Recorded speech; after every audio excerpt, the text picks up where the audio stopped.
और अब बात पैनामा केस की, तो वजीर आजम नवाज शरीफ के दिफा में सामने आने वाले कतरी शहजादे से मुताल्लिक अहम इंकशाफात सामने आए हैं। हमद बिन जासिफ शरीफ खानदान के फ्रंटमैन सैफुर रहमान का कारोबारी शराकतदार निकला है।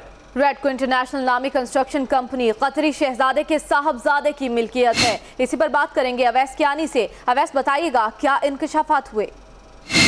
वज़ीर आज़म के दिफा में सामने आने वाला जो कतरी शहजादे से मुतल्लिक जो अहम इंकशाफात हुए हैं, उसमें कतरी शहजादा शरीफ खानदान के फ्रंटमैन सैफुर रहमान का कारोबारी शराकतदार है निकला है। और ये जराए हमें बता रहे हैं, और स्पेशली तौर पर जो रेडको इंटरनेशनल नामी जो कंस्ट्रक्शन कंपनी है वो कतरी शहजादे के साहबजादे की मलकियत है। रेडको से मुंसलिक रेडको टेक्सटाइल के मामला जो है वो सैफुर रहमान और इनके खानदान के सुपर्द है। और कतरी शहजादे और सैफुर रहमान के माबैन कारोबारी मुआहदा है उस पर मंजर आम पर आ चुके हैं वो बिल्कुल। और रेडको की वेबसाइट पर जो है वो वज़ीर आज़म मियां नवाज शरीफ और सैफुर रहमान की तस्वीर जो है वो बिल्कुल अवेजा है। और पॉडकास्टिंग में मुख्तलिफ मंसूबों में शामिल अलबरका कंपनी भी कतरी शहजादे की मलकियत है। वज़ीर आज़म के बच्चों की जानिब से सुप्रीम कोर्ट में जमा कराए गए जो जवाबात में कतरी शहजादे का जो खत है वो बिल्कुल शामिल है। और इस हवाले से जो रेडको के जो दीगर जो मामला है उसमें वज़ीर आज़म मियां नवाज शरीफ और सैफुर रहमान की जो तस्वीर है वो इस चीज की निशानदेही करती है कि कितने करीबी मराते में इनके कतरी शहजादे से।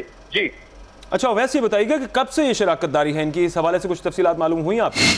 देखें, जो दस्तावेजात हमारे तक पहुंची हैं इसमें यही लग रहा है कि जो 2005 से पहले और जो है 1990 की जो दिहाई में ये जो चीज़ें सामने आ रही हैं जो कि बिल्कुल इस चीज़ की निशानदेही करती है कि जो ये वज़ीर आज़म मियां नवाज शरीफ और उनके जो बच्चों की जो स्टेटमेंट जो सामने आई है, रिकॉर्ड पे आई है और जो बयानात इन्होंने दिए हैं उसमें काफ़ी तजाद पाया जा रहा है। और यही मालूम किया जा रहा है कि ये जो शराकतदारी है एक काफ़ी अरसे से है। और यही बात जो है एक अहम जो है जिस पे नुक्ता उठाया जा रहा है, स्पेशली जो पाकिस्तान तहरीक-ए-इंसाफ की तरफ से जो नुक्ता उठाया जा रहा है उसमें भी स्पेशली तौर पर ये चीज आवेजा की जा रही है। जो डॉक्यूमेंट जो हमारे पास आए हैं उसमें ये वाज़ेह तौर पर है कि स्पेशली तौर पर कतरी शहजादे और सैफुर रहमान के माबैन जो कारोबारी जो मुआहदा है वो बिल्कुल जो मंजर आम पर आया है। और स्पेशली रेडको की जो वेबसाइट पर वज़ीर आज़म मियां नवाज शरीफ और सैफुर रहमान की तस्वीर है। और पॉडकास्टिंग में मुख्तलिफ मनसूबों में शामिल जो अलबरका कंपनी है उसमें भी कतरी शहजादे की मलकियत है। वज़ीर आज़म के बच्चों की जानिब से सुप्रीम कोर्ट में ये जवाब दाखिल कराए गए। और रेडको इंटरनेशनल नामी जो कंस्ट्रक्शन कंपनी है वो कतरी शहजादे के साहबजादे की जो है वो मलकियत है। और रेडको से मुंसलिक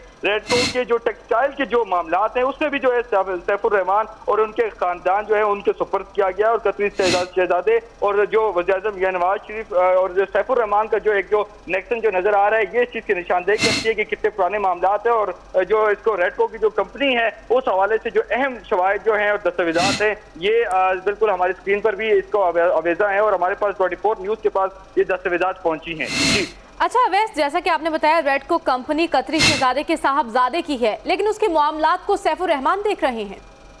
बिल्कुल, गुज़िश्ता 15 साल से जो वहां पर मुकीम है और जिस तरह LNG की भी बात की जा रही है और दीगर और मुआहदों की बात की जा रही है, फ्रंटमैन कंसीडर किए जाते हैं वज़ीर आज़म मियां नवाज शरीफ के। और बहुत से ऐसे मामलात हैं जो कि एक सवालिया निशान है सैफुर रहमान पर, लेकिन सैफुर रहमान की तरफ से अभी तक कोई वजाहत इसमें नहीं सामने आई। और कतरी शहजादे और शरीफ खानदान की जो फ्रंटमैन है ये ना सिर्फ वज़ीर आज़म मियां नवाज शरीफ के बल्कि कतरी शहजादे के भी जो फ्रंटमैन है। ठीक है, बहुत शुक्रिया अवैस कियानी।